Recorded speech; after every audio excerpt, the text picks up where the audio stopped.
Hello, welcome everyone. This is JL here. We are delighted to have you today joining this webinar for the Tackling Microfibers at Source project. You should be seeing a slide on your screen with the project name. So this project today will be sharing with you the opportunities that we investigated to reduce microfiber pollution from the fashion industry through textile design and manufacturing innovation. And the project was led by Forum for the Future with the support of the UNDP Ocean Innovation Challenge. We will be sharing key insights and joined by different guest speakers during this entire event, which will include a lively panel featuring different perspectives from the fashion industry. So please feel free to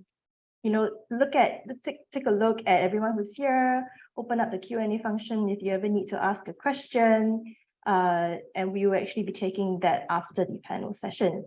So without further ado, let me walk you through the agenda for today's event. So on the next slide, you will see the agenda, and then on the next slide, you will see the agenda. And opening us up today will be welcome remarks from the UNDP Ocean Innovation Challenge, or OIC, as well as from Forum for the Future, the lead for this project. We will also have a video that introduces what the OIC is about. Next up, we will have guest speaker, Dr. Tom Stanton, who will help us understand the problem of microfiber pollution and its impacts, as well as the potential that lies in this area of research. So welcome, Dr. Stanton. Thank you for joining us. And then Forum will actually explain the theory of change behind this project, the methodology that we used, and we'll talk about the insights that we discovered during our research as we engaged with different stakeholders. Then we have invited 4 speakers from across the industry to talk about how critical the problem of microfiber pollution is in our environment, how ready the textile industry is to tackle microfibers at the source of pollution. And then this 30-minute session will be moderated by Kim van der Weert, who is co-founder and host of the Manufactured podcast, Sustainable Fashion Advocate, and a former garment factory manager. And she will be joined by 4 stakeholders from the supplier perspective, the brand perspective, the research perspective, and the NGO Forum's perspective. After that panel session, we'll go into a Q&A discussion where we will take the opportunity to answer any questions related to the overall presentation and the panel session.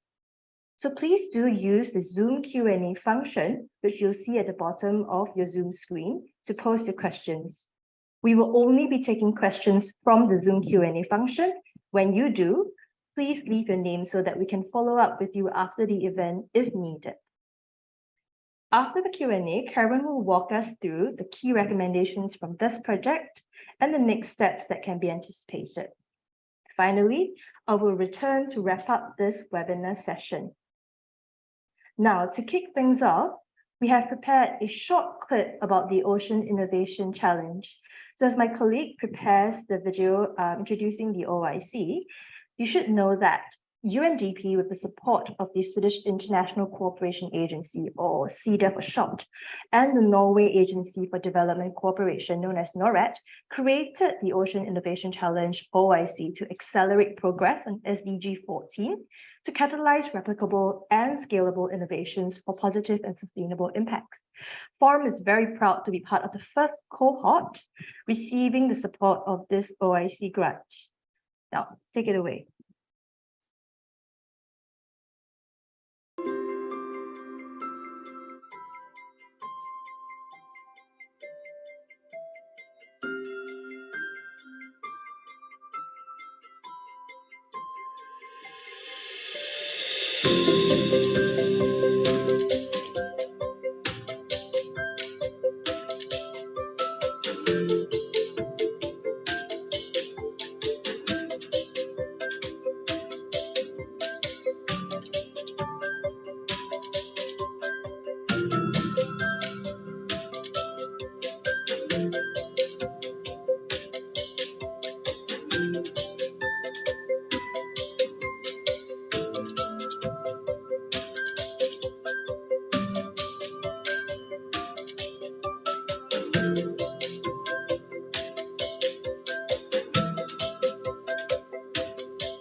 We hope this video has inspired you to find out more about the OIC.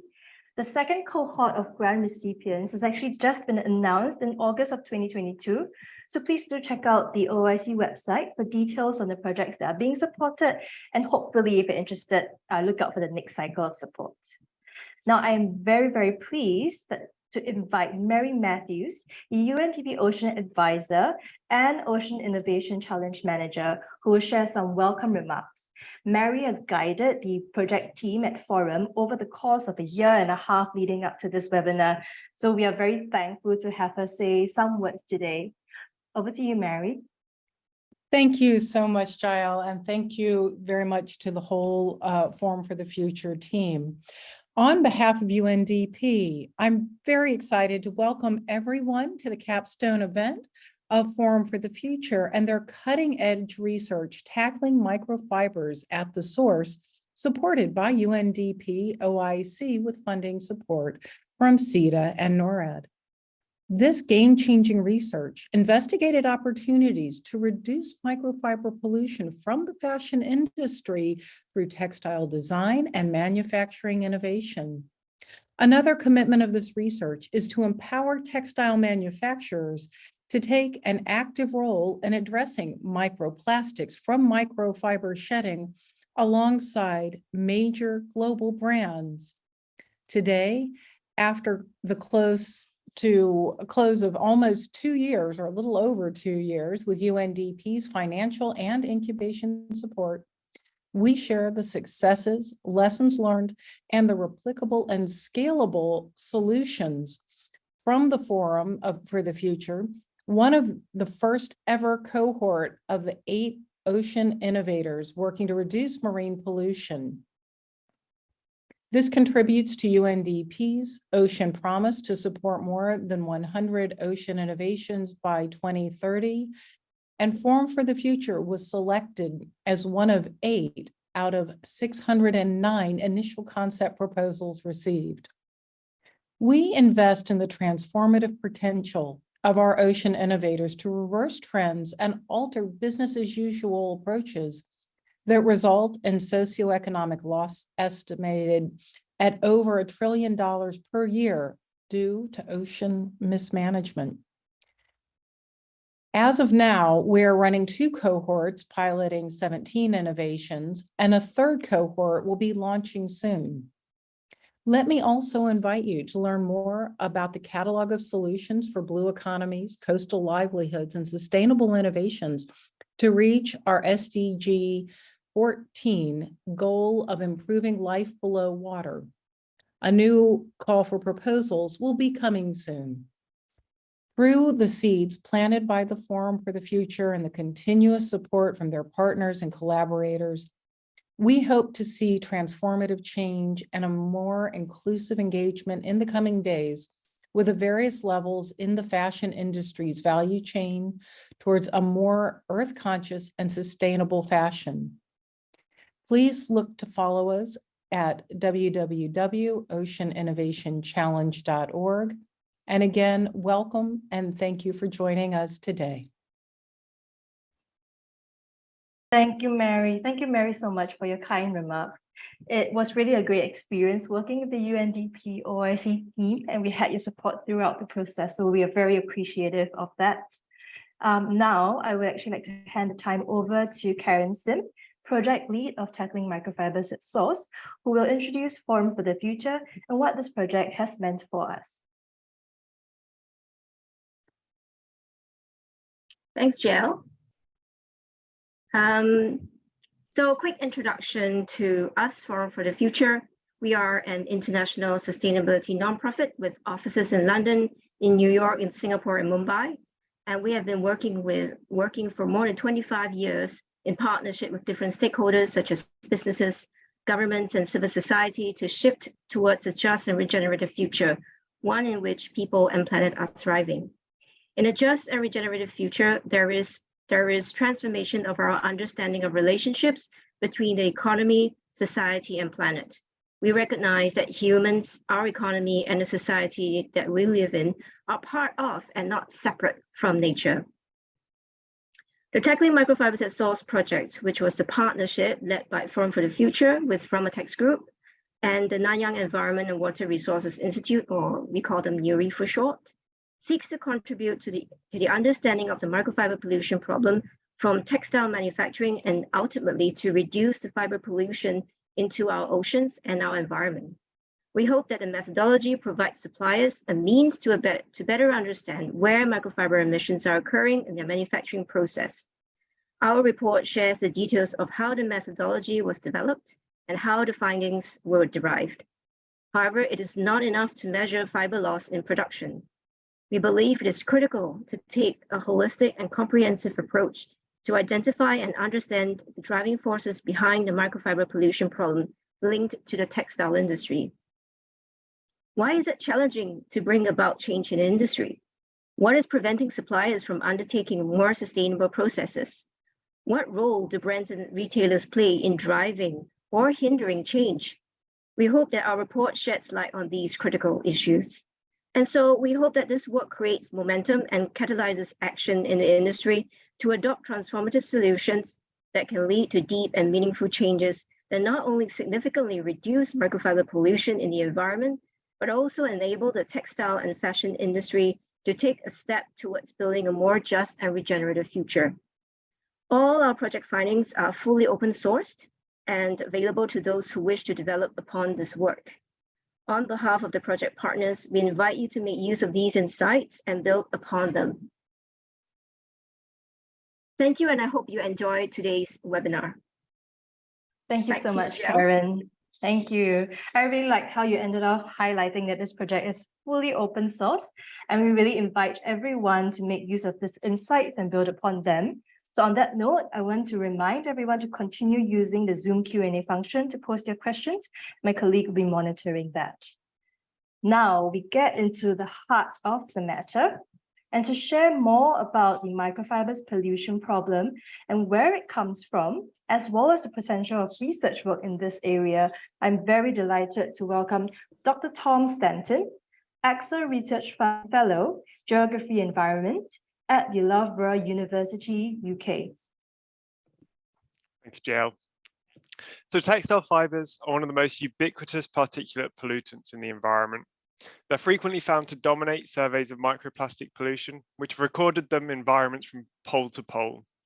We know that these particles are ingested by organisms, even at the very bottom of the food chain. And we also know that these fibers can release chemicals associated with their production into the environment, which have their own toxic effects. There has been extensive research documenting the role of clothes washing in textile fiber shedding, and this has demonstrated the contribution of domestic laundry practices to fibers in the environment. And it's identified ways in which consumers can minimize their fiber footprint. Beyond the consumer, we also know that manufacturing of textile fibers is a major source of these fibers in the environment. And this is something that Forum for the Future's report has advanced our understanding of. However, there is still so much that we do not know. To date, efforts to understand the contribution of laundry washing to microfiber pollution have synonymized laundry with washing machines. But with regular access to washing machines a privilege reserved for less than half of the world's population, and the role of laundry, and more importantly, the responsibility for microfiber pollution from laundry, is yet to be considered at the global scale.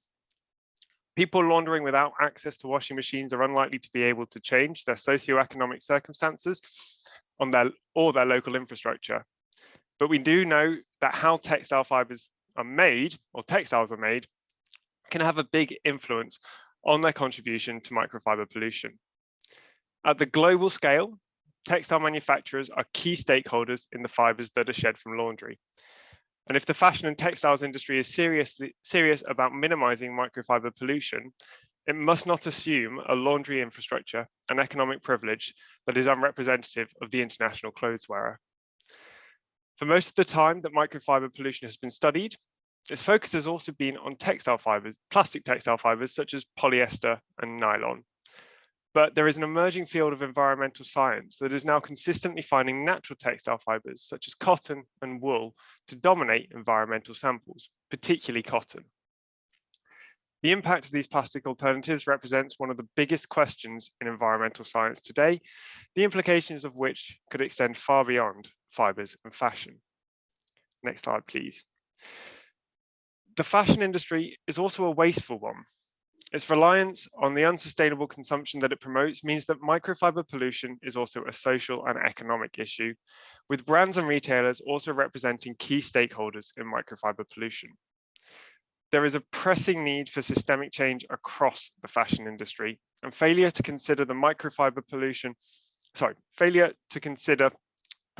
pollution across all of its stakeholders is hindering the informed changes to behavior, practice, policy and legislation that are needed to realize, and more importantly, sustain a sustainable future for fashion. Forum for the Future's report focuses on just a handful of textile fiber types from one supplier. It is only the start.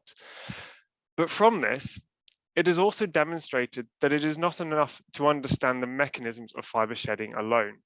The industrial context must also be considered, and the dynamics between manufacturers, brands, and suppliers, as well as the circumstances of consumers, must not be forgotten in this field that is primarily focused on the technology and environment of microfiber pollution.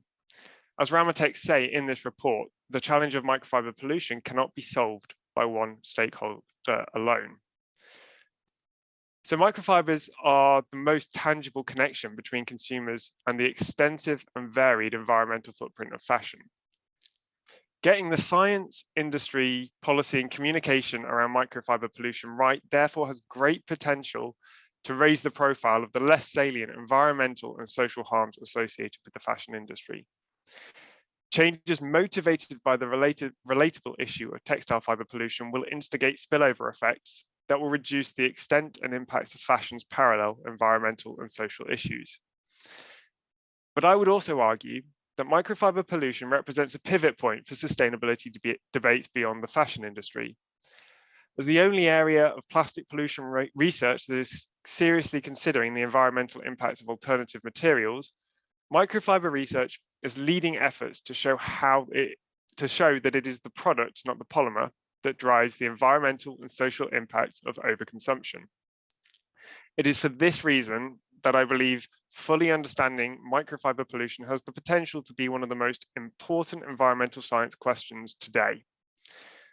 Relying on alternative materials to facilitate business as usual consumption is not an option for any industry.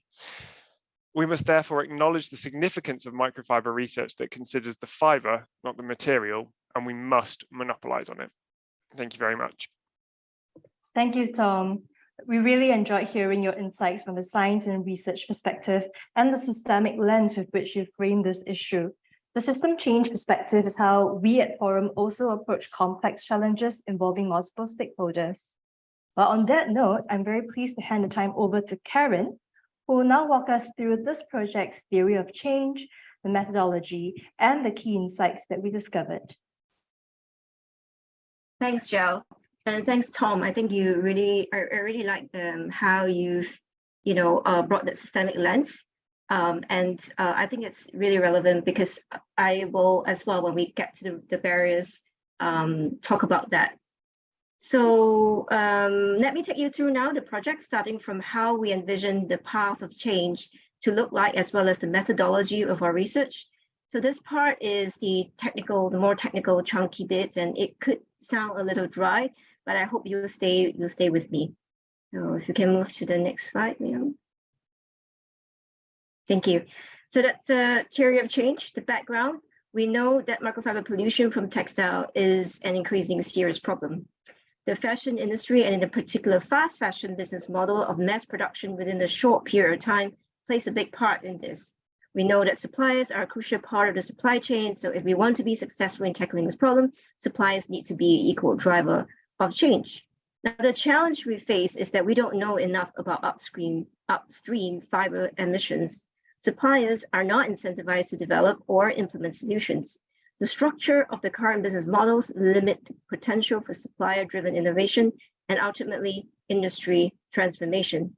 So our project activities were designed to understand what actions a supplier might take and the systemic barriers they face in implementing solutions in their processes. We developed a research methodology to identify which manufacturing processes contribute most to fiber shed and what ways we might reduce microfiber shedding in the manufacturing process. We also engaged with suppliers in the region to better understand the barriers they faced in adopting these new practices. The outcomes we hope to achieve are a methodology for testing microfiber shed that can be replicated, and for us to share insights on systemic barriers to upstream innovation, and eventually over time, we hope to see the power dynamics between brands and suppliers begin to shift to a more equitable partnership to address global challenges. The next slide, please. Okay, so let's go into the research now. Our purpose is to better understand microfiber shed from textile manufacturing process so that we can develop opportunities to reduce shedding through textile design and manufacturing innovation. The operating principle for the project is to analyze textiles that are produced and purchased in the highest volume or are of importance to the industry so that we can create the most impact with our findings. There are two parts to the research, which was conducted with our research partner, NURI, our industry partner, Ramatex, and supported by our wonderful consultant, Nicole from VD Consultancy. The first part is the baseline research, and the second part is the investigative research. In the first part, the baseline research, we sought to identify the manufacturing processes that contributed the most to microfiber shedding. In the investigative phase, based off the results of the baseline research, we then focus on developing the intervention points to reduce microfiber shed using fiber mass as an indicator. This is to standardize the measurements for practical industry-wide application. So if this is confusing, there will be a visual in the next two slides that should be helpful. So let's move to the next slide. Okay, so before I go further, there are a few things that are important for us to note. Firstly, we have considered microfibers in this project to refer to both synthetic and natural fibers. As we know, and we've heard from Tom, all fibers shed. So while the general definition of microfibers today refers to fibers from of a synthetic nature and are part of what we call microplastics, in this project, we refer to both synthetic and natural fibers. Secondly, we use the term supplier to refer to various tiers of textile manufacturers in the industry, although we are aware that suppliers can also include vendors of equipment, for example. Thirdly, our research and analysis is based on work of one supplier, which is our industry partner, Ramatex Group, and samples were taken from their facility in Johor, Malaysia. Fourth, our geographic focus is on South and Southeast Asia, and most of the suppliers we spoke to are from this region. However, we are confident that the analysis and findings would still be relevant for suppliers in other regions and the industry as a whole. And lastly, we realized in the course of our work how much we still do not know and understand about this problem. So for instance, the impacts of different yarns and materials on fiber shed, or the extent of health and environmental impacts of ingestion of microfibers. So further research is needed in many areas to have a clearer conclusions, and this project hopes to serve as a starting point to think about textile manufacturing and its impacts on the microfiber pollution problem. Next slide. Okay, so this is the visual I promised on the baseline research and testing. So in the baseline research, we developed a testing methodology with cost effectiveness and replicability in mind. So we want this to be able to be replicated with other suppliers and brands. And we encourage suppliers to consider adopting and developing this methodology to start measuring microfiber shed in their manufacturing processes. We identified 4 types of textiles for testing: 100% cotton, 100% polyester, and 80-20 cotton polyester blend, as well as a blend of virgin and recycled polyester. Now, we collected water and dry samples released at 8 manufacturing process steps at the Ramatex facilities, starting from the spinning of natural and synthetic raw materials into fibers to their finished textile form. We then tested the samples for 4 results: fiber mass, fiber quantity, fiber length, and length distribution. And in the case of cotton polyester blend textile, we also tested for fiber type in the samples. And this helped us to identify the process steps contributing most to microfiber shed, as well as the profile of the fiber of the shed. Sorry. Next slide, please. Okay, so how the samples are treated? Okay, dry samples from the spinning step, for example, they were leached in liquid, to get what we call an assisted water sample. And both water and dry samples were filtered to get a fiber sample. Then for blend textiles, we perform chemical separation by dissolving the cellulosic fibers with sulfuric acid. And this helped us to determine the fiber type in the sample. And then we analyze the samples through different analytical equipment. Next slide, please. So here are the summarized baseline research results, and give you a few seconds to look at it, but I think it's very obvious that the blue section is very big, and so you'll see that the heat setting has by far the greatest impact. And so let's investigate this further. Okay, next slide, please. So through the baseline research, we learned that dyeing and heat setting were the two biggest contributors. You just saw on the previous slide that the blue bar for heat setting was by far had the greatest results, greatest impact on microfiber shed. And this helped us to shape the parameters of the investigative research, which sets out to develop interventions that could potentially be applied to the textile manufacturing process.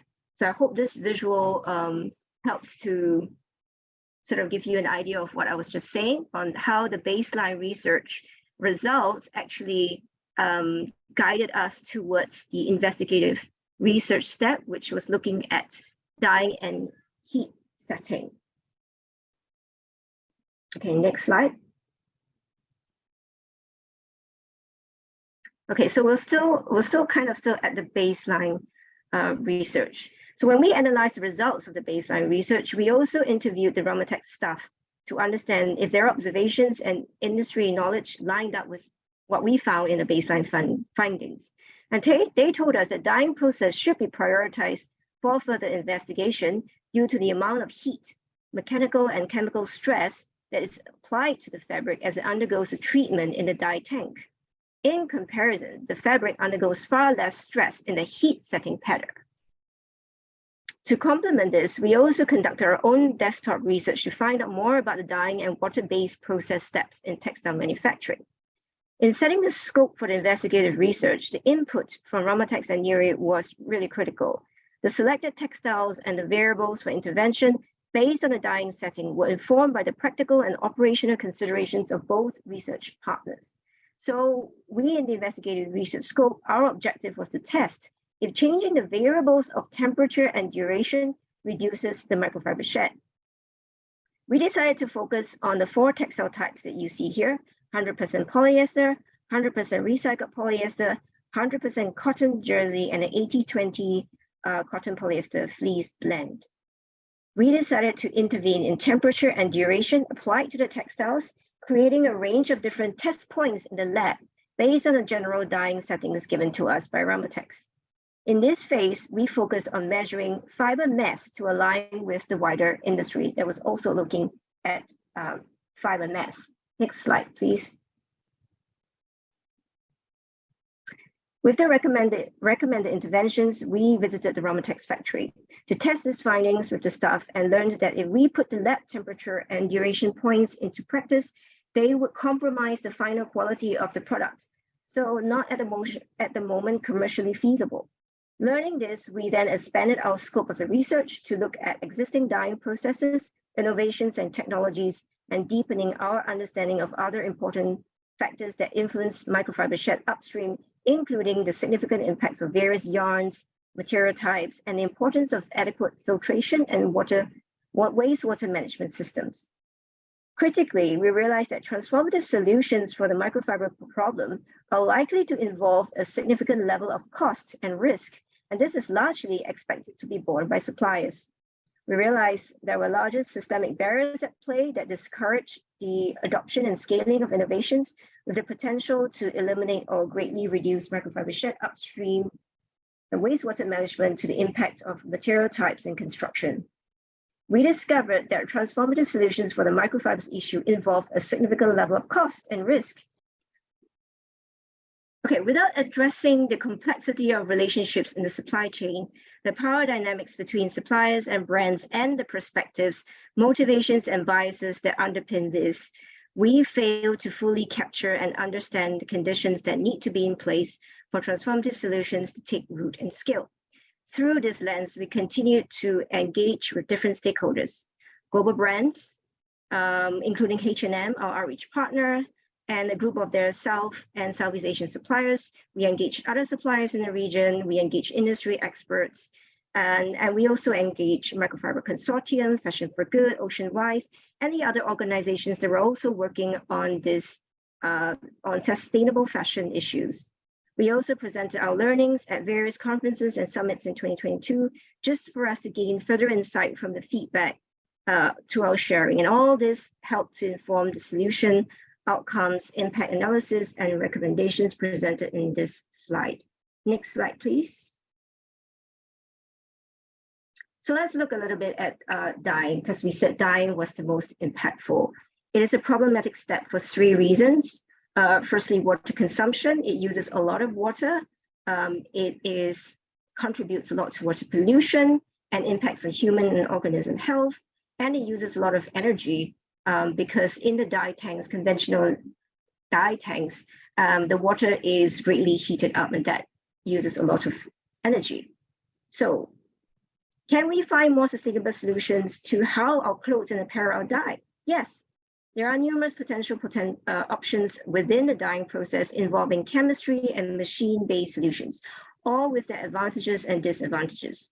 However, a shift from wet processes to dry processes involving machine-based innovations in the dyeing mill holds greater potential as a transformative solution to the microfiber pollution problem.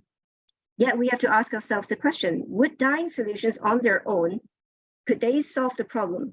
Would they be enough to lead to the deeper and more meaningful changes in the industry that is urgently needed? Next slide. So what are suppliers up against today if they wanted to implement these or other innovations and solutions? The adoption and scaling of innovations or solutions requires a fair, balanced, and committed level of collaboration between suppliers and their brand customers. For the majority of suppliers worldwide, the industry continues to unfairly place the burden on cost and risk on the upstream supply chain.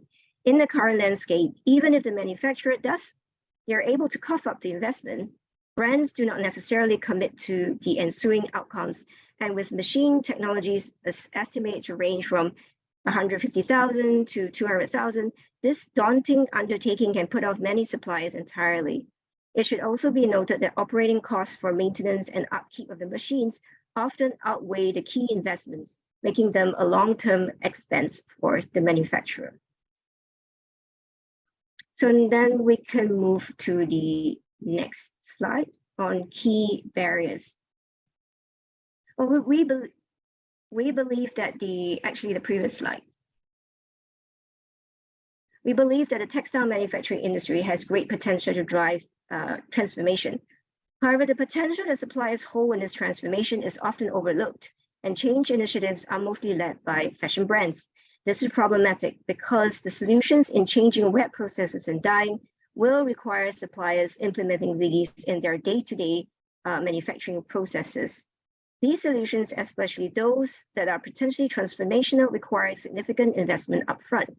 So the project team had many discussions with industry stakeholders to get a deeper understanding of the systemic barriers that were preventing change, especially in this case, innovations in dyeing that could make a big impact in reducing microfiber pollution and other problems. Let me share some of the key insights with you. And now we can move to the next slide.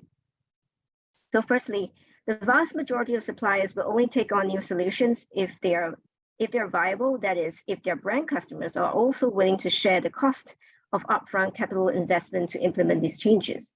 However, what typically happens is that brands ask their suppliers to invest and bear the cost and risk and will only pay for it if the innovations are proven to work. Most suppliers, especially smaller ones, They would not pull resources away from their livelihoods to do something that might not bear fruit. Many of the solutions, especially those related to the dyeing process, require significant investment in the form of new machinery and setups, training for workers, often in an upfront commitment from brands on a minimum order. Even the use of novel materials and yarns require commitments from brands before suppliers would typically invest to adopt or scale these solutions. And so we have suppliers that tell us, brands and others such as regulators, they have no idea what the real cost of implementing regulations entails. Secondly, a sustainable product, so for example, one that has gone through a process that has resulted in minimal microfiber shed, is likely to cost more. Now, is the brand customer and our consumers willing to pay more for it? So suppliers tell us, most suppliers comply with regulations. We do, but beyond that, it's extra investment and it's part of what you offer. If the brand does not value the investment that's been made in its solution, then why should they do it? What's the point of being innovative if our customers don't want it? So again, shared by a supplier. And then another one says, there are various technologies available, but what really needs to change is whether the consumer and brand customer can accept the products or not.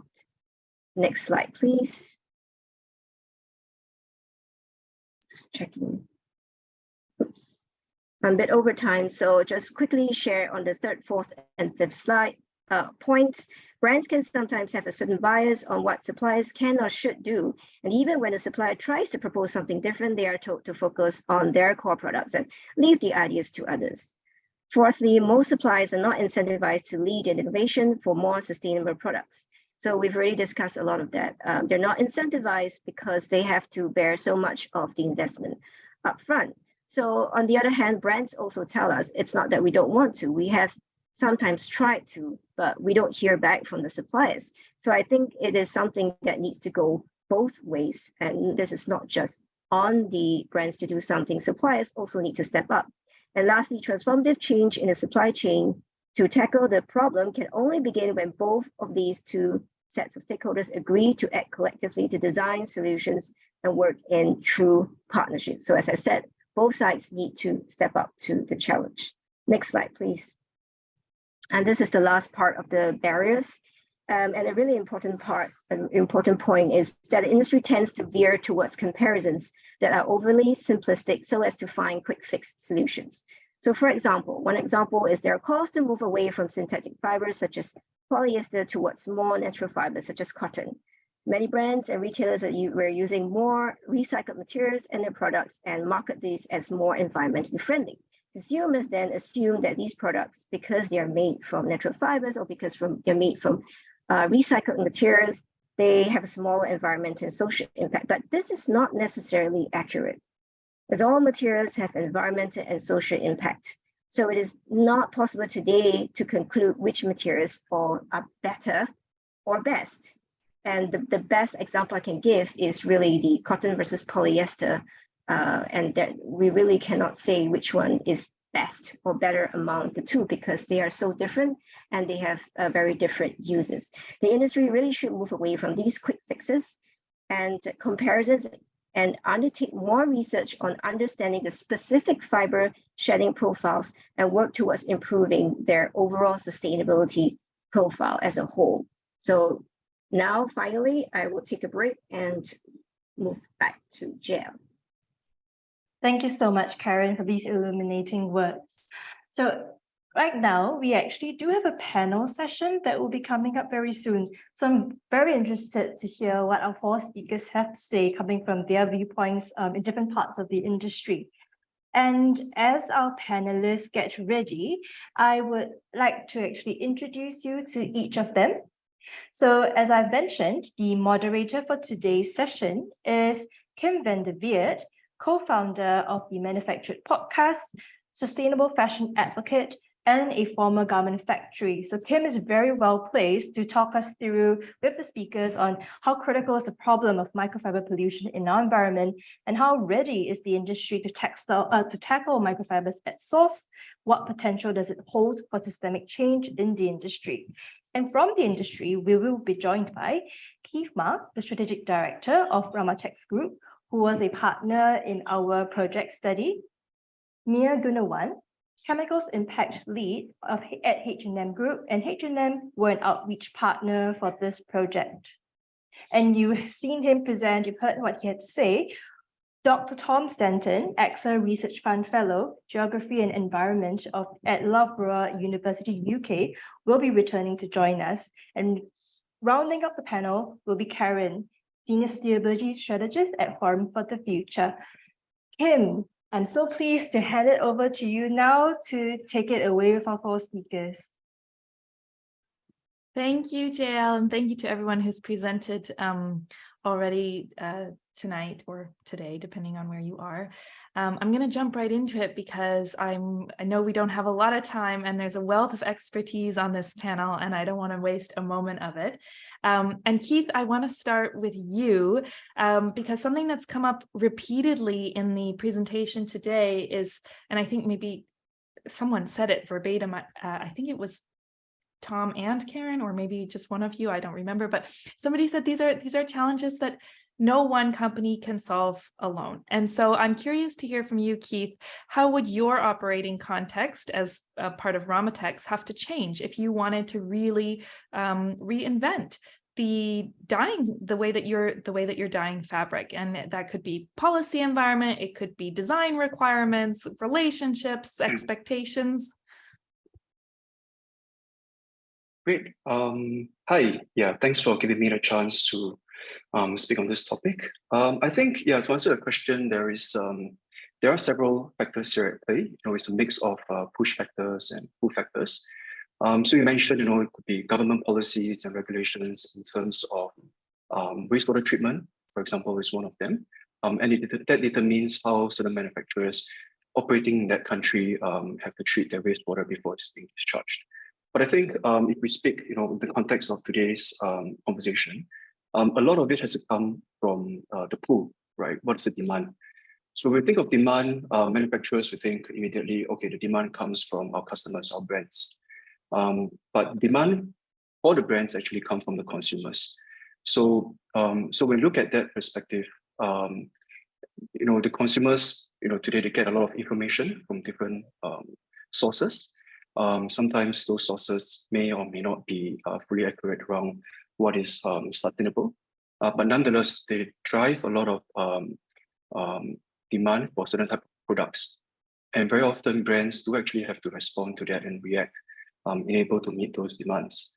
So with that, from our perspective, as a manufacturer and being a vertical supplier from spinning all the way to textile dyeing, as well as apparel manufacturing, our immediate pool is actually from our brands. And depending on how they design and market the products to the consumer, that actually has a lot of impact on how we design our products or co-design our products for our brand customers.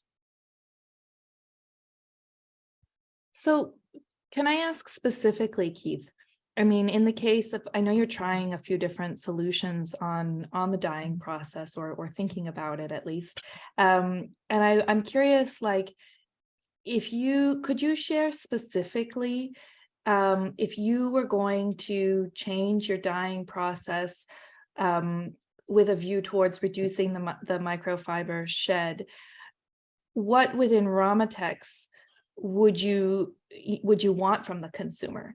Is it that they would have, that suddenly there would be more demand for a different kind of fabric? Is it that they maybe wouldn't care so much about color fastness? I mean, I say that sort of laughing because I know consumers don't even know that word, but.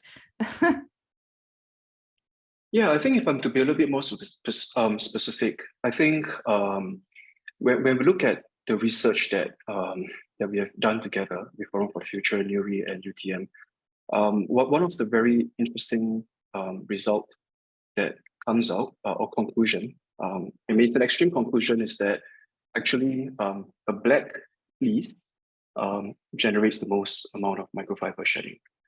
However, does that mean that it's something that the consumers will stop buying? Does that mean that we have to educate the consumers to stop buying black fleece? Not necessarily, right? So it's more around of how do we then look at our internal processes? How do we work together with our brand customers? And look at, even with the same product in mind, how do we change different ways of manufacturing, right? So it could be investments into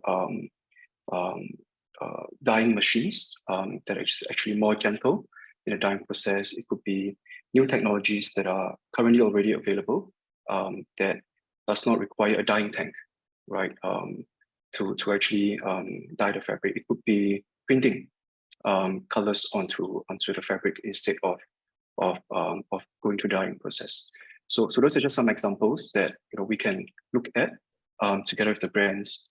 And through that, if we come to an agreement that it is a problem we need to solve, and if it is a viable solution, even though it's cost a little bit more, and how do we educate the consumer that, hey, you can still have your favorite black fleece that's very comfortable, but this is done in a more in a way that actually reduces the amount of microfiber that's being shed, and therefore produces a lot of impact onto the water and the ocean.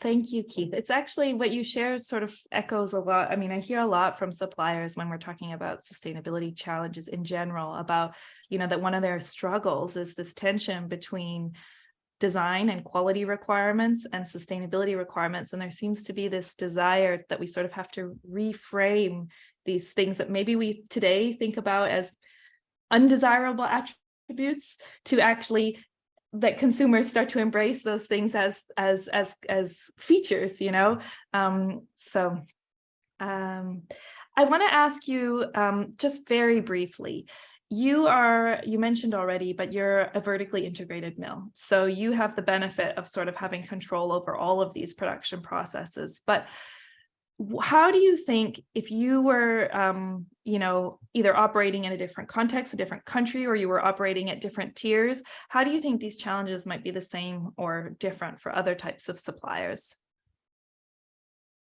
I think we have really the advantage of being vertical, and it's sort of like a one-stop shop for our customers. Therefore, as you look at our final product, it may be a piece of apparel, but we have the whole end-to-end in mind.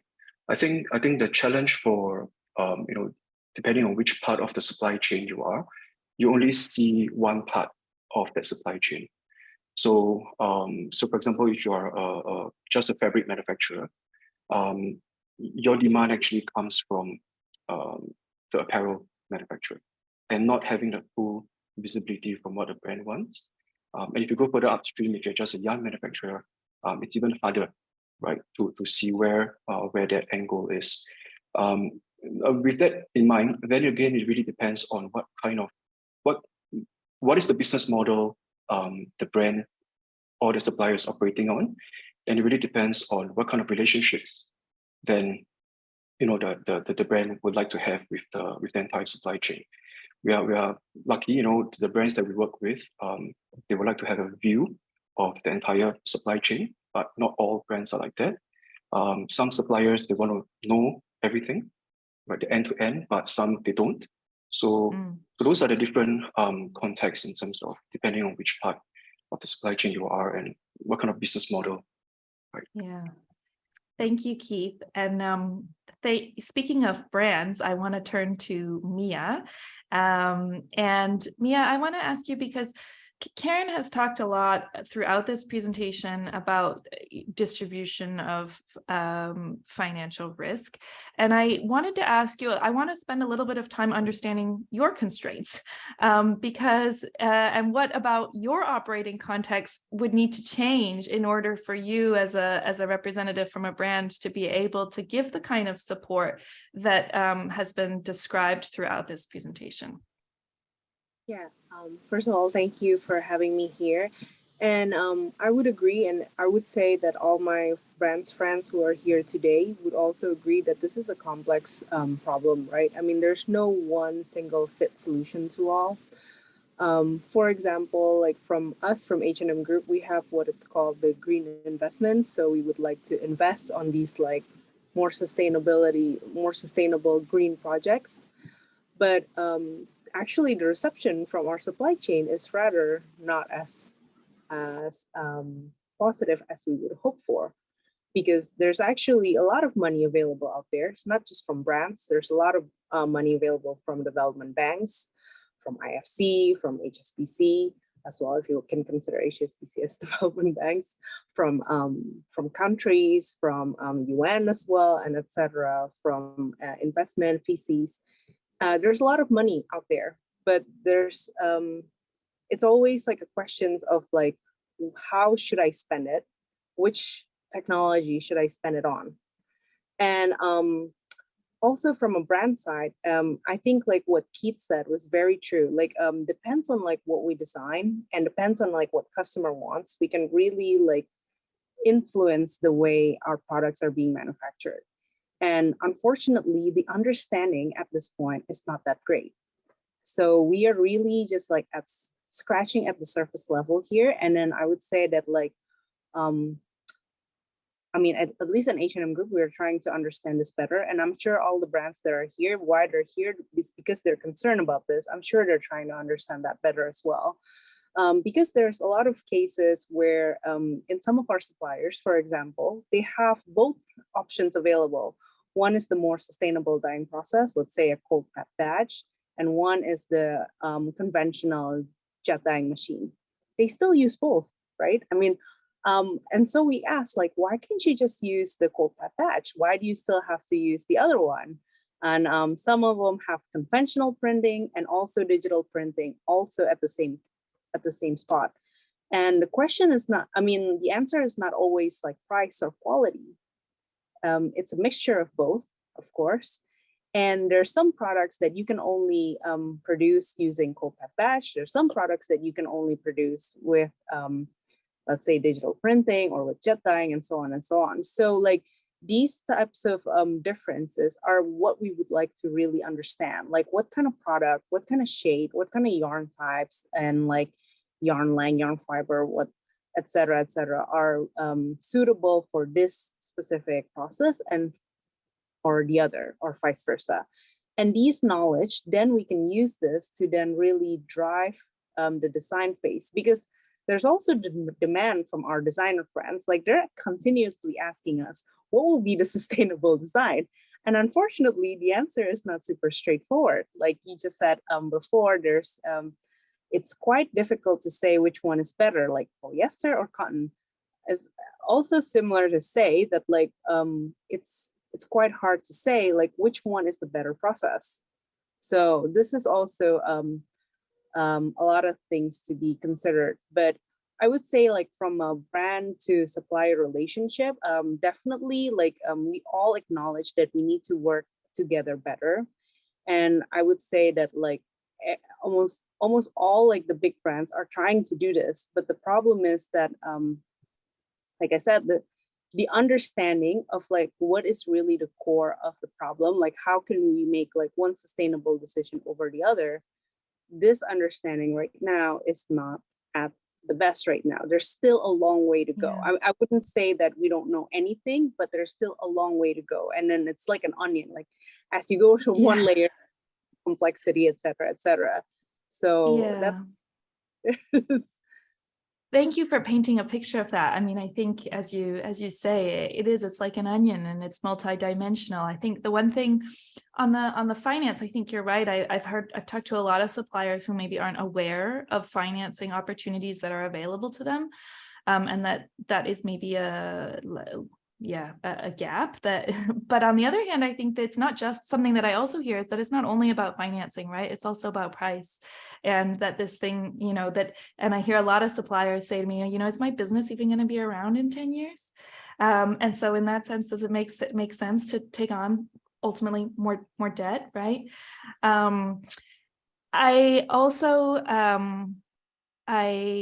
on the design side, what you shared there really spoke to me, because I think at the end of the day, it's kind of obvious, right? We can't talk about how to make something better if we don't understand how they're made in the first place, but understanding how they're made is not easy. I mean, even me as somebody who's been in production, like I read this report, and by the way, if there are people listening in today, please go and download the report, because there is so much information valuable information in it, but it can be overwhelming.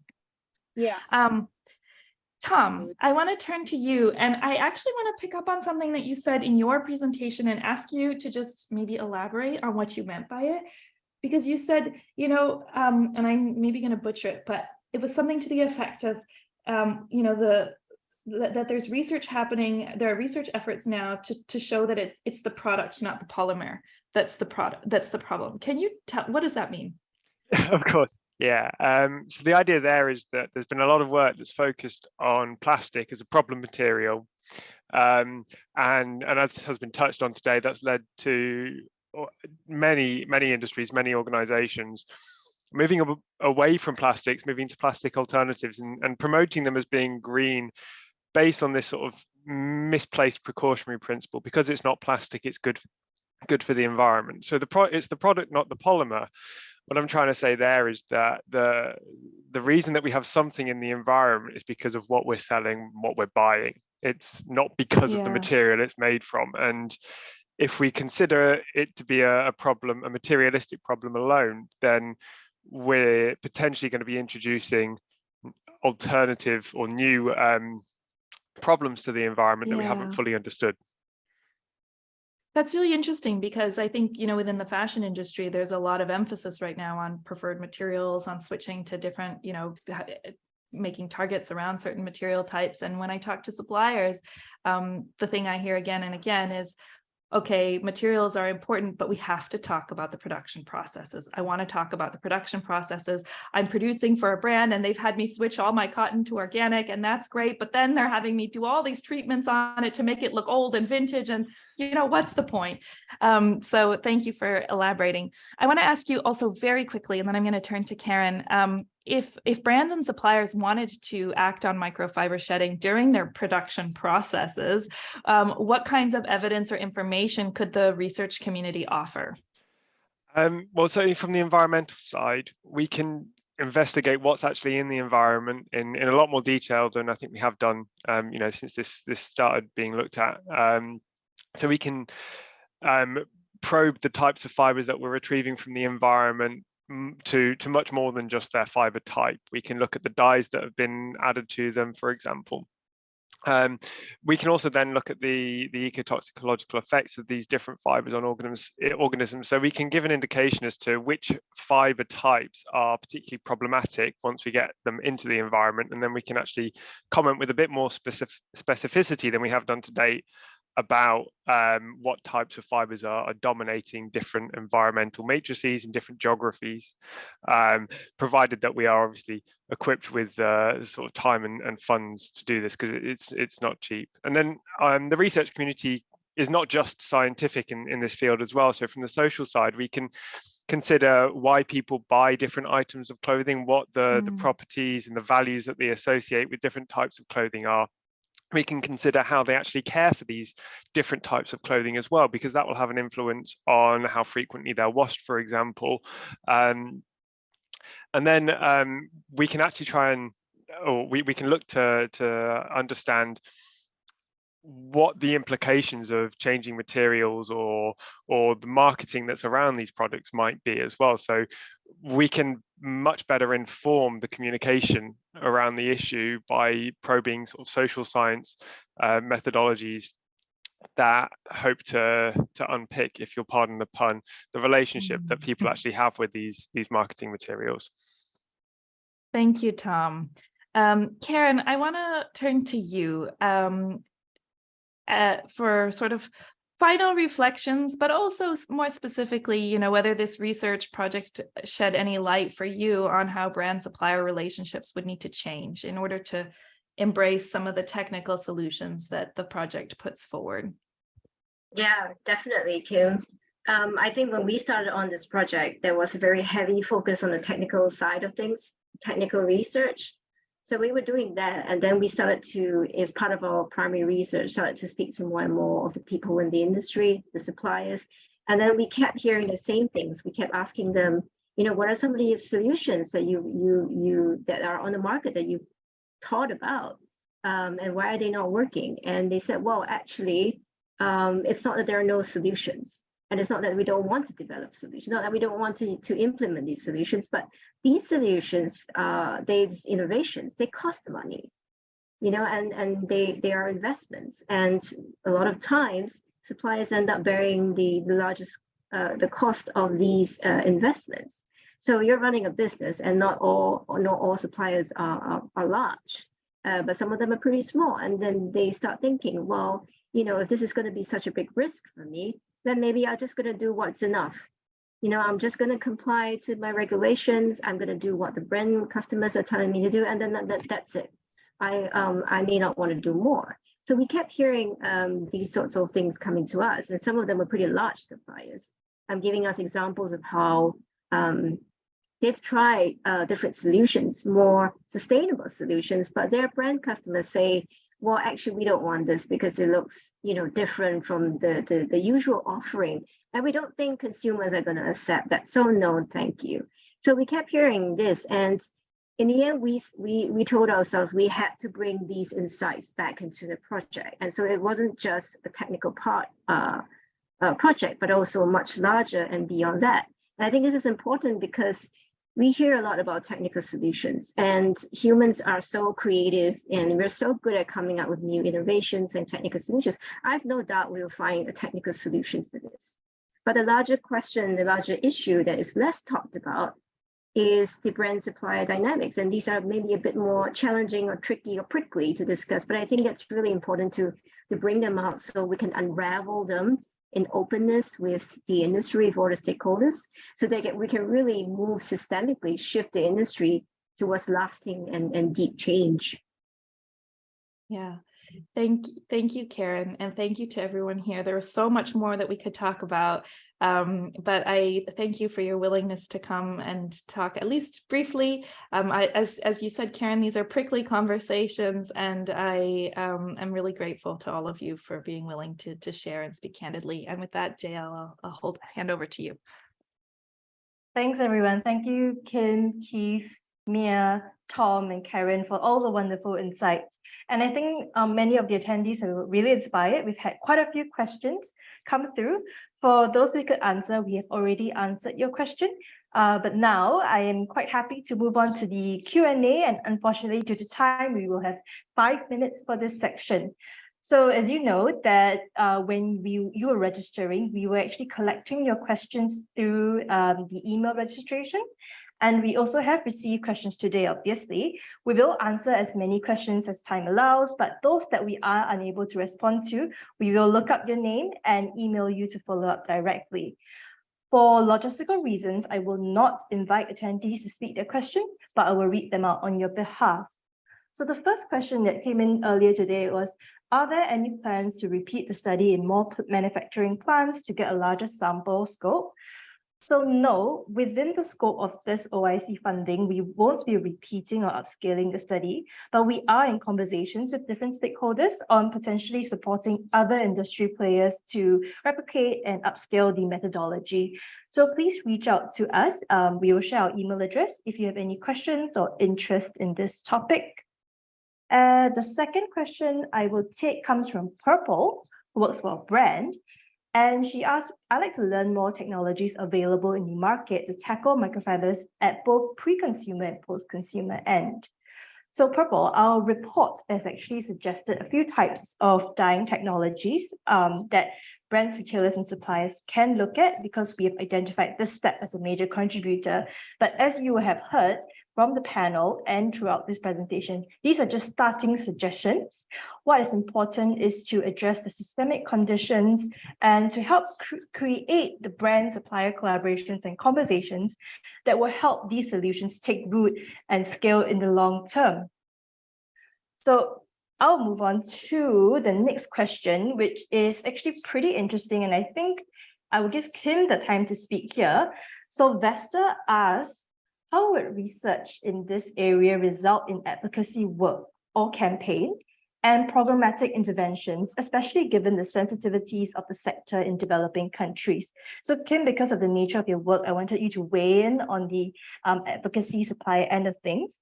Maybe Karen, if you want to give a quick response about where this research is meant to lead towards.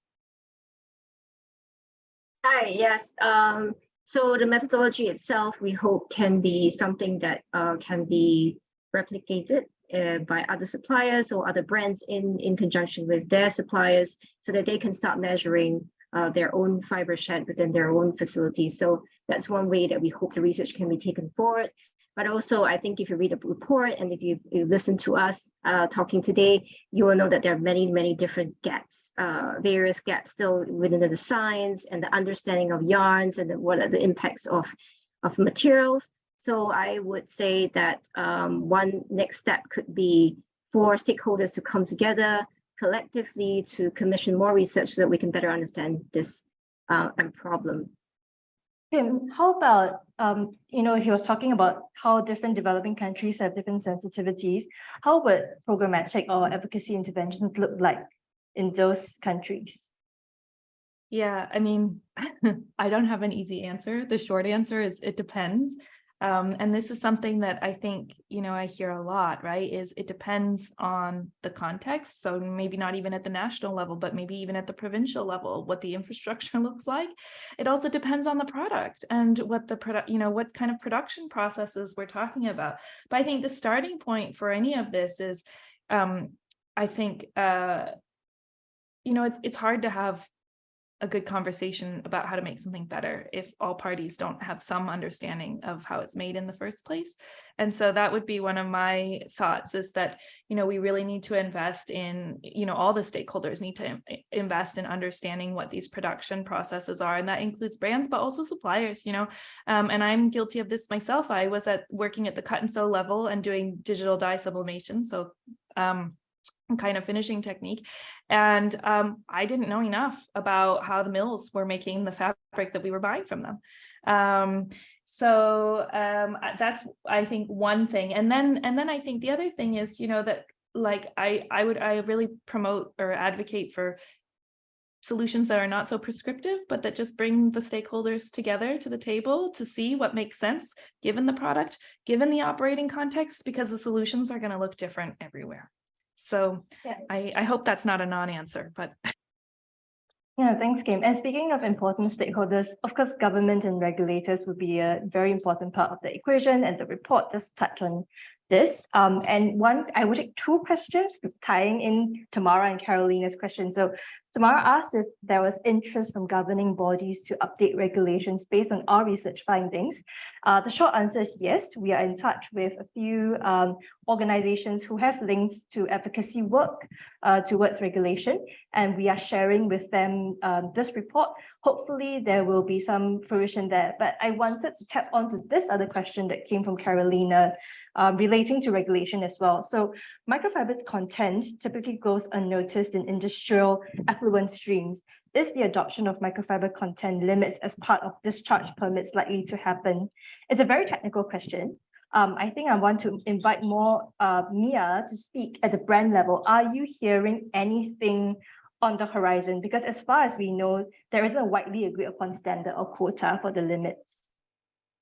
Yeah, I would like to say that, like, in the EU Green Deal that is shaping up, microfiber is mentioned a lot, and I'm sure that, like, many of the stakeholders here today have already looked at the draft and then saw that these are coming up. So I would say from brands, this is a push factor for us. Like, we definitely need to sort this out, because if we don't, then there will be legal implication for us. And in terms of as an industry, I would say that microfiber would be something that the industry are looking at. I think this is TMC in collaboration with CDHC. They're looking at this into how to measure the microfiber at the effluent level, because currently we're not doing that.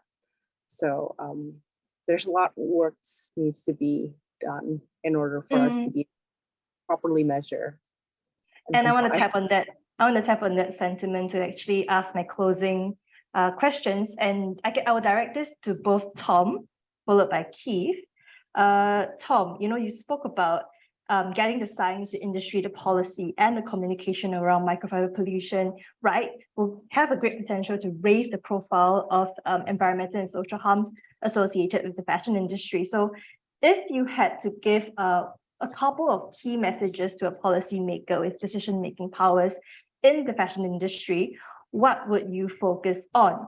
And I would say that ideally for our context, it's a policymaker based in Asia, but of course, Europe works great too if you're more familiar with that context. And Keith, this question is thrown out to you. Key messages to a regulator or government in your context, or a key stakeholder in your operating context. So Tom, if I can invite you to kick us off. Yeah, sure. I think there are three key things that I would want to make sure we're clear. First of all, we're not just talking about plastic fibers here. Any textile fiber, whatever the type is, needs to be considered, and particularly when it comes to sort of the marketing around what is green fashion. We can't be greenwashing by saying something's better because it's not made of plastic. When we're designing garments, or when you're designing garments with a view to how they're going to be cared for, we mustn't assume domestic washing practices that are not representative of the global population. We can't just assume that we've got people using electric washing machines that are either front or top loading. It's just not the case, and the vast majority of people who are laundering are not handling their clothes in that way. And finally, I think we really need to make sure that we don't lose sight of the social side of this issue. We're not just dealing with the technological, economic, and environmental issue. There are a lot of social nuances that need to be explored here to make sure that the social environment that is ultimately going to have to live any changes that are made by the industry and by policy can actually sustain those changes, and more importantly, understands why they've been made. Debbie, thank you for summing all that up. Keith, has that inspired you to weigh in on your thoughts? Yeah, sure. I think there are a few categories here. When we look at regulations, governments, one of the easy way, of course, is to look at, what is the limit for microfiber shedding. But I think before that, we really have to look at where does the microfiber shedding come from, right?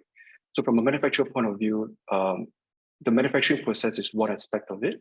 When we look at the stakeholders, I think we can really engage with the machine suppliers in terms of how are they innovating their machine manufacture, the machine that are producing for the industry, such that those processes actually reduce microfiber shedding, right? Very often, the manufacturer is just processing, right? We are dependent on the brands for what products to produce. We're dependent on the suppliers to produce those machines, to produce this textiles and apparel.